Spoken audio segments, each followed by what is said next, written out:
आप ये देखें कि जब वो शख्स आपकी ज़िंदगी में नहीं था या नहीं थी, तो आप तब क्या कर रहे थे और अब क्या कर रहे हैं। आप हर टाइम, हर लम्हा उसको याद कर के घुल रहे हैं। अपनी सेहत का आपने बेड़ा गर्क कर दिया है। आपको अपनी ज़िंदगी का मकसद भूल गया। आपको लगता है मैंने जीना है, तो जीना है किसके लिए? आप सिर्फ़ इस बात को समझें कि वो कभी भी आपसे मोहब्बत नहीं करता था या आप भी उससे प्यार नहीं करते।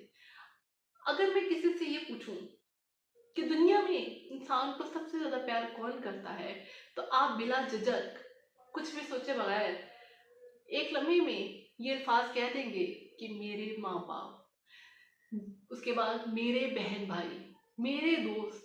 अब आप मुझे ये बताएँ, जो आपसे सच्चा प्यार करते हैं, जो आपसे वाक़ई प्यार करते हैं, क्या आप उन पे इमोशनली डिपेंडेंट हैं?